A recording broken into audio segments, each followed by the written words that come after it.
स्पर्धा परीक्षेच्या तयारीसाठी महाराष्ट्रातील सर्वोत्तम online platform Dnyandeep academy Pune. महाराष्ट्रातील सर्वोत्कृष्ट शिक्षकांचे व्हिडिओ लेक्चर्स, PDF स्वरूपात नोट्स व प्रश्नपत्रिका उपलब्ध, तेही अगदी माफक फीसमध्ये. बॅच जॉईन करण्यासाठी आजच गुगल प्ले स्टोअरवरून ज्ञानदीप अकॅडमीचे ॲप डाउनलोड करा. अधिक माहितीसाठी संपर्क करा 95 11 28 04 65. Very good morning everyone. तर सध्या जो सगळ्यात मोठा प्रश्न आहे की सर ऑप्शनल कसा सिलेक्ट करायचा, यावर मी आज थोडक्यात बोलणार आहे. कारण मला एक लक्षात येतं की खूप जास्त वेळ जर दिला तर अडचण काय होते की तेवढा मोठा व्हिडिओ शक्यतो आपण पाहत नाही आणि आपला काय क्रक्स हवाय काय नाही हे कळत नाही. सो आजचा आपला सगळ्यात मेन टॉपिक आहे how to select optional. Now before moving forward, सगळ्यात पहिली गोष्ट मला तुम्हाला सांगायची की ऑप्शनल सिलेक्शन करताना हे लक्षात घ्या की तुम्हाला ज्ञानार्थी PhD होल्डर नाही व्हायचे.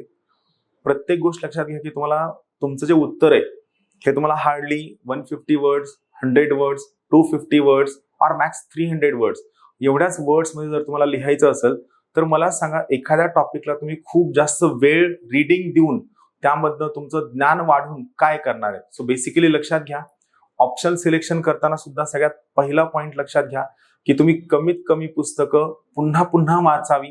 जास्त पुस्तकं एक वेळेस वाचण्यापेक्षा, हा फंडा लक्षात घ्या. कमीत कमी पुस्तकं पुन्हा पुन्हा वाचायला हवी. मग ऑप्शनल सिलेक्शन करताना सुद्धा तुमच्याकडे सेम क्रायटेरिया असायला हवा. मी तुम्हाला सांगतो परत एकदा, जर तुम्हाला एक्झामिनेशन क्रॅक करायची असेल तर you should always go for smart work. जर तुम्ही हार्ड वर्क कडे जर जात असाल तर मी तुम्हाला सांगतो तुम्हाला पास होण्यासाठी लागणारा वेळ जास्त असू शकतो. आणि आपल्या आजूबाजूला मार्केटमध्ये एवढे गैरसमज आहेत, खूप वाचावं लागतं, एव्हरीथिंग अंडर द सन या नॉलेजचा सिलेबस घ्यावा लागतो, आपल्याला खूप गोष्टी माहीत असाव्या लागतात. तर असं बिलकुल काहीही नाहीये. ही परीक्षा आहे, याला एक सिलेबस आहे, याला काही पुस्तकांची यादी आहे आणि याला काही प्रश्न आहेत जे आपल्याला गाईड करतात. या सगळ्या गोष्टी लक्षात ठेवून तुम्ही तुमचा ऑप्शनल सिलेक्ट करायला हवा. तर सगळ्यात महत्वाची गोष्ट, हे सगळं लेक्चर सुरू करण्याच्या अगोदर मी स्मार्ट वर्कला जास्त वेटेज देईल हार्ड वर्क पेक्षा. का? माझं म्हणणं की स्मार्ट वर्क जर केलं तर त्यामध्ये हार्ड वर्कला तुमच्या व्हॅल्यू मिळते आणि तुम्ही कमीत कमी कालावधीमध्ये लवकर एक्झाम क्लिअर होऊ शकता. So you should go for smart work. याच स्मार्ट वर्कला मी आणखी एक वेगळं नाव देईल, त्याला मी म्हणेल रिव्हर्स इंजिनिअरिंग. ही रिव्हर्स इंजिनिअरिंग नेमकी कशी करायची हे मी हळूहळू आन्सर रायटिंगच्या पॉइंट मध्ये शिकवत जाणार आहे. पण तुम्हाला रिव्हर्स इंजिनिअरिंग करायला जायचं आहे. आणि आता ऑप्शनल कडे येताना सगळ्यात पहिला की मुद्दा, सगळ्यात महत्वाचा मुद्दा, ऑप्शनल कोणता का असेना, ऑप्शन सिलेक्ट करताना काही का क्रायटेरिया असेना, सगळ्यात पहिला महत्वाचा मुद्दा काय, तुम्हाला ऑप्शनल तो निवडायचा आहे जो ऑप्शनल स्कोरिंग असणार आहे, जो ऑप्शनल तुम्हाला खूप चांगले मार्क्स देणारा आहे, जो ऑप्शनल खूप जास्त सक्सेसफुल आहे, ज्याने खूप जास्त मार्क्स दिले, तो ऑप्शनल तुम्ही निवडायला हवा. सो प्रत्येक वेळी सगळ्या पॅरामीटर्स वरती काम करताना बेसिक लक्षात ठेवा, ऑप्शनल सिलेक्शन करताना स्कोरिंग हा सगळ्यात महत्वाचा मुद्दा असायला हवा. चला आपण जाऊया त्याकडे. Y optional selection is important, हा पहिला मुद्दा आहे. किंवा ऑप्शनल सिलेक्शन नेमकं महत्वाचं का आहे, तर त्यासाठी काही कारण आहेत. सगळ्यात पहिलं, तुमच्या एकूण प्रिपरेशन पैकी जे एकूण मार्क्स आहेत, त्या एकूण मार्कांपैकी जवळपास 500 मार्कांचं वेटेज हे फक्त ऑप्शनला आहे. पहिला मुद्दा, 500 मार्कांचं वेटेज फक्त ऑप्शनला आहे. दुसरा महत्वाचा मुद्दा, आपण जर GS मध्ये मिळणारे मार्क्स आणि ऑप्शनल मध्ये मिळणारे मार्क यांचं जर कंपॅरिझन केलं तर जनरल स्टडीज मध्ये फक्त इथिक्स हा एकमेव विषय आहे ज्यामध्ये तुम्ही 110च्या वर स्कोर करू शकता. बाकी विषयांमध्ये तुम्ही खूप रेअरली 100, 90, 105 इथपर्यंत जाऊ शकता. ऑप्शनल मध्ये मात्र तुम्हाला 120च्या वर तुम्ही खूप सहज जाऊ शकता. सो पहिली महत्वाची गोष्ट, 500 मार्कांचा वेटेज तर आहेच, सोबत ऑप्शनल काय आहे, हा ऑप्शनल खूप जास्त स्कोरिंग असतो. म्हणजे नंबर ऑफ मार्क्स 500 पैकी जास्त येतात, म्हणून ऑप्शनल महत्वाचा आहे. तिसरी सगळ्यात महत्वाचा घटक जो तुम्हाला लक्षात ठेवायचा आहे तो आहे, हा जो ऑप्शनल असतो ना, हा ऑप्शनल कमीत कमी इनपुट देऊन तुम्हाला मॅक्सिमम आउटपुट देणारा असावा. दुसरी महत्वाची गोष्ट, जो ऑप्शनल तुम्ही निवडत आहात या ऑप्शनचा तुम्हाला जनरल स्टडीज मध्ये किती फायदा होतो, GS1 मध्ये किती फायदा होतो, GS2 मध्ये किती, 3 मध्ये किती, 4 मध्ये किती, यासोबतच या ऑप्शनमुळे तुमचा एस्से किती इम्प्रूव्ह होतो यावर सुद्धा तुम्हाला काम करायचं. म्हणजे ऑप्शन निवड करताना तुम्ही रॅन्डमली ब्लाइंडली ऑप्शन निवडता कामा नये. तिसरी महत्वाची गोष्ट बेनिफिट्स इन एस्से लिहिताना. मग एस्से लिहिताना काय काय, तर एस्से मध्ये तुमचं प्रेझेंटेशन, तुमची लँग्वेज, तुमचा कंटेंट, तुम्हाला आवश्यक असणारा डेटा, तुम्हाला आवश्यक असणारा पर्स्पेक्टिव्ह, हे सगळं या ऑप्शन मधनं तुमचं डेव्हलप होतं का, हे सुद्धा वर्कआउट करायचं. चौथी महत्वाची गोष्ट बेनिफिट्स इन आन्सर रायटिंग. मित्रांनो, एक गोष्ट लक्षात घ्या, आन्सर रायटिंग करणं ही एक कला आहे. It's an art. आणि while going for answer writing, तुम्ही फक्त खूप पुस्तकं वाचले, खूप इन्फॉर्मेशन गोळा केली, खूप नॉलेज मिळवलं म्हणून तुम्हाला आन्सर रायटिंग नाही येणार आहे. आन्सर रायटिंग करताना ही जी आर्ट आहे याला प्रॅक्टिस आवश्यक आहे, क्वेश्चन अंडरस्टँडिंग आवश्यक आहे, सिलेबस अंडरस्टँडिंग आवश्यक आहे, आणि सगळ्यात महत्वाची गोष्ट काय आवश्यक आहे, तर ती आहे दॅट इज युअर लँग्वेज. का, तर तुम्ही जे उत्तर लिहिलंय हे पेपर इव्हॅल्युएटरला कळायला हवं, त्याला ते अपिलिंग वाटायला हवं, तरच ते फायद्याचं होतं, अदरवाईज ते फायद्याचं होत नाही. त्यामुळे काय लक्षात ठेवायचं, बेनिफिट्स इन आन्सर रायटिंग. मग कोणतं ऑप्शन, त्याची लँग्वेज, त्याचं कंटेंट, त्याचं प्रेझेंटेशन, त्याचे पर्स्पेक्टिव्ह तुम्हाला आन्सर रायटिंग मध्ये फायदा मिळवून देतील, हे पण तुम्हाला वर्कआउट करायचंय.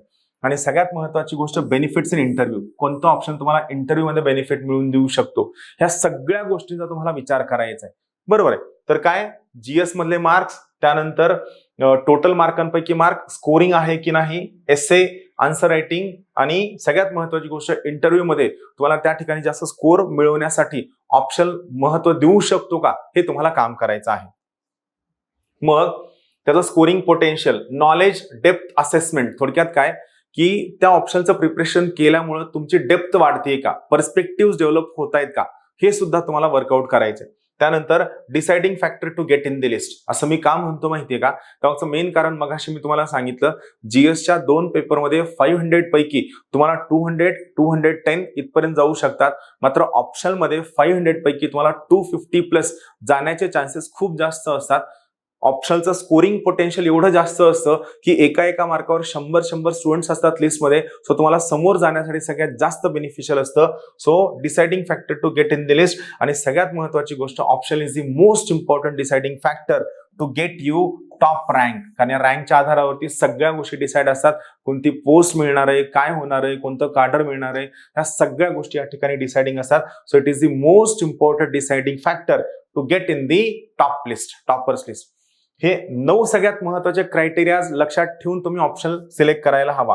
सो पहा, महत्वाची गोष्ट, 500 marks out of 1750, GS, essay, answer writing, interview विचार करायला हवा, स्कोरिंग पोटेन्शियल, डेप्थ तुमच्या नॉलेजची, factor to get good marks आणि to get in the top rank, हे सगळ्यात महत्वाचं तुमच्या ऑप्शनवर बेस्ड असतं, राईट. मग ही सगळ्या ऑप्शनची लिस्ट आहे, सगळे ऑप्शन आहेत, हे तुम्हाला कोणत्याही साईटवरती मिळून जातील. यापैकी एक तुम्हाला सिलेक्ट करायचा आहे, बरोबर आहे. मग लँग्वेज, तुम्ही ऑप्शनल कोणत्या लँग्वेजमध्ये लिहू शकता, तर महत्वाची गोष्ट लक्षात ठेवा, तुम्ही ऑप्शनल सब्जेक्ट तुमच्या रिजनल लँग्वेजमध्ये म्हणजे मराठीमध्ये लिहू शकता, हिंदीमध्ये लिहू शकता किंवा इंग्लिशमध्ये लिहू शकता. फक्त काय आहे, जे 2 पेपर आहेत ते दोन्ही पेपर तुम्हाला एकाच लँग्वेजमध्ये लिहायचे असतात. जर समजा तुम्ही इंग्लिश निवडली तर ऑप्शनचा पेपर 1 आणि पेपर 2 दोन्ही इंग्लिशमध्येच लिहावे लागतील. जर मराठी चूज केलं तर पेपर 1 आणि पेपर 2 दोन्ही सुद्धा तुम्हाला मराठीमध्येच लिहावे लागतील, हे बंधन असतं. हा, पण असं बिलकुल बंधन नाहीये की जर समजा तुम्ही ऑप्शन एका लँग्वेजमध्ये निवडला तर तीच लँग्वेज तुम्हाला जीएस मध्ये वापरावी किंवा एस्से मध्ये वापरावी, असं काही बंधन नाहीये. तुम्ही ऑप्शनल एका लँग्वेजमध्ये, एस्से एका लँग्वेजमध्ये आणि जीएस आणखीन वेगळ्या लँग्वेजमध्ये लिहू शकता. 3 वेगळे कंपार्टमेंट आहेत, 3 वेगळ्या कंपार्टमेंटला तुम्ही वेगवेगळी लँग्वेज चूज करू शकता. ऑप्शनला वेगळी, एस्सेला वेगळी, जीएसला वेगळी. मात्र ज्या कंपार्टमेंटला तुम्ही जी लँग्वेज चूज केलेली आहे ती लँग्वेज तुम्हाला त्या कंपार्टमेंटला कंटिन्यू करावी लागते. फॉर एक्झाम्पल, ऑप्शनल ज्या भाषेत लिहायचं आहे दोन्ही पेपर त्याच लँग्वेजमध्ये, एस्से साठी जी लँग्वेज चूज केली आहे दोन्ही एस्से त्याच लँग्वेजमध्ये, आणि जीएस साठी जी लँग्वेज चूज केली आहे 4ही पेपर त्याच लँग्वेजमध्ये तुम्हाला लिहावे लागतात. Regional language. सगळ्यात महत्वाची गोष्ट, टेक्निकल सब्जेक्ट मात्र फक्त तुम्हाला इंग्लिशमध्येच लिहावे लागतील. त्यासाठी तुम्हाला लँग्वेज चॉईसचा ऑप्शन नाहीये. फॉर एक्झाम्पल, ऍग्रिकल्चर असेल, इंजिनिअरिंगचे सब्जेक्ट्स असतील, फिजिक्स, केमिस्ट्री, बायोलॉजी असेल, झूलॉजी असेल, बॉटनी असेल, हे सब्जेक्ट मात्र तुम्हाला त्या पर्टिक्युलर टेक्निकल लँग्वेजमध्येच लिहावे लागतील, इंग्लिश लँग्वेजमध्येच लिहावे लागतील, हे बंधन आहे. सो हे लक्षात घ्या, टेक्निकल सब्जेक्ट मात्र तुम्हाला इंग्लिशमध्येच लिहावे लागतील. त्यासाठी मात्र तुम्हाला रिजनल लँग्वेजचा ऑप्शन नाहीये. आता यानंतर महत्वाचा मुद्दा की ऑप्शन चूज कसा करायचा. बरोबर, आता हे सगळे फॅक्टर्स आले. ऑप्शन का महत्वाचं हे असं आपलं क्लिअर झालं. आता सगळ्यात महत्वाची गोष्ट की हाऊ टू चूज ऑप्शन, कोणत्या बेसिसवरती. तर ऑप्शन चूज करताना दोन घटक आहेत. It is based on whims and fancies. Whims म्हणजे काय, मनमानी पद्धतीनं तुम्हाला जे मनाला वाटेल, जसं मनाला वाटेल त्या पद्धतीने आपण ऑप्शन चूज करू शकतो का. मनमानी पद्धतीनं, रॅन्डमली तुम्हाला जसं वाटतंय तसं, किंवा रॅशनल अप्रोच, स्मार्ट अप्रोच म्हणजे आपण खरंच सगळ्या गोष्टींचा उहापोह करून, सगळ्या गोष्टींचा अभ्यास करून ऑप्शन चूज केलेला आहे का. तर इथं मी तुम्हाला सांगू का, स्पर्धा परीक्षेची तयारी करणारे, कॉम्पिटिटिव्ह एक्झामिनेशनची तयारी करणारे 90% लोक हे काय करतात, स्वतःच ऑप्शन व्हिम्स अँड फॅन्सीजवर निवडतात. कोणत्या व्हिम्स अँड फॅन्सीज असतात, 1-2 मिनिटात आपण पाहूया. पहा, व्हिम्स अँड फॅन्सीज. व्हिम्स अँड फॅन्सी म्हणजे काय, वंडरलँड मध्ये जगणं, स्वप्नांच्या दुनियेत जगणं. हे ऑप्शन घेतलं की मी IPS होईल, मग मी असा बदला घेईल, तसं घेईल, त्याला आपण व्हिम्स अँड फॅन्सीज म्हणतो. तर पहा, सगळ्यात महत्वाची गोष्ट इनर फिलिंग. एखाद्याला विचारलं तू ऑप्शन का घेतला, नाही माझा आतला आवाज मला म्हणला. आणि आतला आवाज म्हणजे काय, आतला आवाज हा आपल्या नॉलेजवरती, आपल्या बॅकग्राऊंडवरती, आपल्या अंडरस्टँडिंग वरती असतो. So inner feeling. दुसरी महत्वाची गोष्ट, रिकमेंडेड बाय मामाजी. माझे मामा आता कलेक्टर आहेत, त्यांचा ऑप्शन हा पर्टिक्युलर होता, सो त्यांनी तो घेतला म्हणून मी हा घेतोय. तिसरं, based on classes you go. या पर्टिक्युलर कोचिंग क्लासला गेलं की हा ऑप्शन चांगला आहे तर मी तो घेणार. त्या कोचिंग क्लासला गेलं तर त्यांचा तो ऑप्शन चांगला आहे, तोच मी घेणार. बिलकुल नाही. Inspired bye toppers decision. हा टॉपर आहे, याला एवढे मार्क्स होते आणि माझं आणि त्याचं वय सेम आहे, माझं आणि त्याचं गाव सेम आहे, तर त्यांना हा ऑप्शन घेतो, मग मी हा ऑप्शन घेऊ का.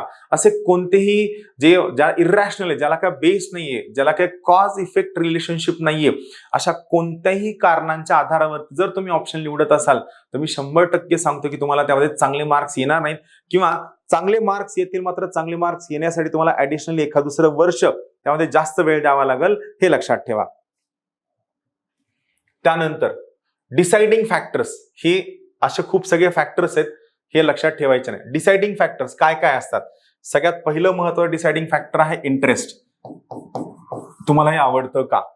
खूप सगळे लोक, खास करून ऍग्रिकल्चर बॅकग्राऊंडची लोक, ही सगळी लोक म्हणतात की सर आम्हाला जॉग्राफी सेम दिसतो, मग आम्ही जॉग्राफी घेऊ का. जॉग्राफी सेम आहे, किंवा फिजिक्स, केमिस्ट्री, बायोलॉजीमध्ये BSc किंवा मॅथमॅटिक्समध्ये BSc केलेले सगळे विद्यार्थी म्हणतात सर मी बघितलं तो सिलेबस आणि आयोगाचा सिलेबस सेमच आहे, तिथे जे प्रश्न विचारले ते प्रश्न आणि आम्हाला विचारलेले प्रश्न सेमच आहेत, मला सहज येऊन जाईल. सो बिलकुल इंटरेस्ट हा प्रकार आहे, याला एवढं जास्त महत्व द्यायची आवश्यकता नाही. हे माझं प्रामाणिक मत आहे. माझं प्रामाणिक मत का आहे, तर मला एक पर्टिक्युलर ऑप्शन आवडायचा, मला इंटरेस्ट वाटायचा, पण त्यात स्कोर येतो का हा विचार केला गेला पाहिजे. दुसरा आहे तुमचं अकॅडमिक बॅकग्राऊंड. मी काही स्ट्रीमच्या विद्यार्थ्यांना सजेस्ट करेल की त्यांनी त्यांच्या अकॅडमिक बॅकग्राऊंडचा ऑप्शन निवडावा. यात सगळ्यात महत्वाची स्ट्रीम आहे ऍग्रिकल्चर ग्रॅज्युएशन असणाऱ्या विद्यार्थ्यांनी. ज्या विद्यार्थ्यांनी ऍग्रिकल्चरचं ग्रॅज्युएशन केलेलं आहे त्यांनी त्यांच्या स्ट्रीमचा ऑप्शन निवडला तर काय होतं, त्यांना त्यात मार्क्स चांगले येतात. सोबत Maharashtra forest services, Maharashtra agricultural services, Indian forest services या सगळ्या एक्झामिनेशनला सुद्धा तुम्हाला फायदा होतो. सो ऍग्रिकल्चर बॅकग्राऊंड असणाऱ्या विद्यार्थ्यांनी you should go for your technical subject, पण त्यात तुम्हाला चांगली तयारी करावी लागेल तरच फायदा होईल, अदरवाईज फायदा होणार नाही. तिसरा आहे स्कोरिंग पोटेन्शियल. हा सगळ्यात महत्वाचा मुद्दा तुम्ही लक्षात ठेवायला हवा. स्कोरिंग पोटेन्शियल काय असतं, एखादा ऑप्शन आपल्याला आवडतो पण त्यात मार्क्सच येत नाहीत. या टाईपचे काही ऑप्शन्स आहेत ज्याचं मी नाव सांगतो, फिलॉसॉफी आणि सायकोलॉजी. बल्की ऑप्शन्स आहेत, खूप मोठ्या साईजचे ऑप्शन्स आहेत. आणि अडचण काय होते माहिती, यांची साईज एवढी मोठी आहे ना, पण लोकांना का वाटतं की सर मला सायकोलॉजी आवडतं, सर माझं सायकोलॉजी बॅकग्राऊंड होतं. बिलकुल नाही. लक्षात घ्या, खूप सगळे फॅक्टर्स आहेत जे फॅक्टर्स तुमचा ऑप्शन डिसाईड करताना मॅटर करतात. सो स्कोरिंग पोटेन्शियल हा की फॅक्टर असायला हवा तुम्ही ऑप्शन डिसाईड करताना. आता पहा, मी तुम्हाला UPSCचं एक थोडक्यात कंपॅरिझन देतो. तुम्ही लक्षात घ्या की या ठिकाणी हे सगळे जे ऑप्शन्स आहेत ना, ऍग्रिकल्चर 124 लोकांनी मेन्स दिली होती, त्यापैकी 10.5% सिलेक्ट झालेत. अॅनिमल हजबंड्री 16 लोकांनी मेन्स दिली होती, 3 लोक सिलेक्ट झालेत, 18.8%. अँथ्रोपॉलॉजी 1200, त्यापैकी 9%, 7%, 8%, 10%, 10%, 10%, 8%. त्यानंतर पहा 10, 11, 10.5, 8.2, 9.1, 8.2, 10. म्हणजे मला सांगा कोणत्याही ऑप्शनला 10%च्या वर त्यांनी सिलेक्शन दिलेलं नाहीये. मग ते लोक 2 मेन्स देणारे असो, 1000 लोक असो किंवा किती असो. इथं मी तुम्हाला दाखवतो की हा जो पॉलिटिकल सायन्स ऑप्शन आहे, इथं political science and international relations, जवळपास 1600 लोकांनी मेन्स दिली आहे आणि यापैकी 137 लोक सिलेक्ट झालेत. म्हणजे साधा कन्सेप्ट आहे. समजा आपण विचार करूया इकॉनॉमिक्स, बरोबर. आता इकॉनॉमिक्स मेन्स लिहिणारी लोक जी आहेत ते दिल्ली स्कूल ऑफ इकॉनॉमिक्स मोठ्या मोठ्या टॉपच्या कॉलेजची लोक असतील, एकदम हुशार असतील, इंटेलिजंट असतील. पण त्यात मेन्स किती लोकांनी दिली? फक्त 243. आणि यापैकी सिलेक्टेड झाले फक्त 26 लोक. आता हे 243 या पॉलिटिकल सायन्सच्या 1600 लोकांपेक्षा पण हुशार आहेत. पण तरी 1600 मधले किती सिलेक्ट झालेत? 137. आणि 243 मधले किती सिलेक्ट झालेत? फक्त 26. म्हणजे मला सांगा, इथलचे 220 लोक हे या 1600 पेक्षा सुद्धा हुशार असूनही त्यांचं ऑप्शनल सिलेक्शनमुळे काय झालं? त्यांना रॉंग पोस्ट मिळू शकली नाही. आलं लक्षात? सो बेसिकली हे लक्षात घ्या, आयोग काय करतं, एखाद्या ऑप्शनला किती जरी स्कोरिंग असला तरी 10 किंवा 11% वर त्या ऑप्शन मधनं सिलेक्शन कधीही जात नाही. आणि हे तुम्ही जर युपीएससीच्या सगळ्या साईटवर जाल ना तर तुमच्या लक्षात येईल की त्या ठिकाणी सरळ काय तेवढ्याच प्रमाणामध्ये सिलेक्शन त्या ठिकाणी केलं जातं. झूलॉजी पहा, झूलॉजी मध्ये बघा 44 पीपल हॅव अपेअर्ड फॉर मेन्स आणि त्यापैकी फक्त 4 लोकांचं सिलेक्शन आहे. म्हणजे मला सांगा 44 झूलॉजी मधून मेन्स देणारे लोक सगळ्या स्टेट मधले त्यांच्या युनिव्हर्सिटीचे टॉपर असणार आहेत. पण त्यापैकी सिलेक्शन किती लोकांचं झालं? फक्त 4 लोकांचं. So choose optional wisely. Whims and fancies interest यावरती नाही, स्कोरिंग पोटेन्शियल. आणि दुसरी गोष्ट काय होती माहिती का, जेव्हा काही ऑप्शन मध्ये नंबर ऑफ लोक जास्त असतात, अपेअरिंग असतात, त्यावेळेस त्याच्यामध्ये सिलेक्शनचं पर्सेंटेज जास्त असतं, आपण त्यामध्ये ऑटोमॅटिकली शिफ्ट होतो. आता ऑप्शन सिलेक्ट करताना सगळ्यात महत्वाची गोष्ट काय? Size and time. ऑप्शन वाचण्यासाठी किती वेळ लागतो हा सगळ्यात महत्वाचा फॅक्टर आहे. साईज आणि टाइम. जर एखादा ऑप्शन वाचण्यासाठी तुम्हाला 6-7 महिने लागत असतील आणि त्यामधनं जर समजा तुम्हाला आउटपुट येत नसेल, तुमचा जीएस कॉम्प्रोमाइज होत असेल, एसए कॉम्प्रोमाइज होत असेल, तर कुठेतरी तुम्ही त्यावर विचार करायला हवा. पण साईज आणि टाइम देऊनही जर तुम्हाला चांगला स्कोर येत असेल तर मात्र तुम्ही 100% काय करायला हवं? तो साईज आणि टाइम जास्त असणारा ऑप्शन सिलेक्ट केला तरी काय हरकत नाही. दुसरं आहे रिसोर्सेस. आता हे सगळ्यात महत्वाची गोष्ट आहे बरं का. ऑप्शन सिलेक्ट करताना सगळ्यात पहिला घटक आहे तुम्हाला त्यामध्ये स्कोरिंग आहे का, मार्क्स मिळतात का, त्याचा रेफरन्स मटेरियल अवेलेबल आहे का, सगळ्या भाषांमध्ये रेफरन्स मटेरियल अवेलेबल आहे का, त्याच्या नोट्स चांगल्या अवेलेबल आहेत का, त्यासाठी चांगली टेस्ट सिरीज अवेलेबल आहे का, मेंटॉर किंवा कोचिंग अवेलेबल आहे का. जेव्हा एक्झाम एमसीक्यू बेस्ड किंवा ऑब्जेक्टिव्ह असते त्यावेळी अडचण नसते, मात्र जेव्हा एक्झाम रिटर्न होते त्यावेळी मात्र तुम्हाला चांगला मेंटर आवश्यक असतो. सेल्फ स्टडी करून तुम्ही 100% पास होऊ शकता, मात्र ज्या ठिकाणी तुमचं काम एका वर्षात व्हायला हवं त्याला तुम्हाला 3, 3.5, 4 वर्ष लागू शकतात. कारण तुम्ही जे उत्तर लिहिलंय हे कोणीतरी चेक करायला हवं. जर ते चेक झालं नाही तर मी तुम्हाला सांगतो आपले वर्षानुवर्ष वाढतात, मात्र आपला अभ्यास चांगला होत नाही. So always remember, reference material, ते पण static reference material, notes, test series आणि मेंटॉर आणि कोचिंग या सगळ्यात महत्वाच्या गोष्टी तुम्हाला चांगला मार्क्स स्कोर करण्यासाठी. ऍडव्हान्टेजेस, त्याला जीएस मध्ये किती ऍडव्हान्टेज आहे, जे आपण बघा GS, essay, interview, answer writing मध्ये किती ऍडव्हान्टेज आहे हे तुम्हाला लक्षात ठेवून ऑप्शन चूज करायचा आहे.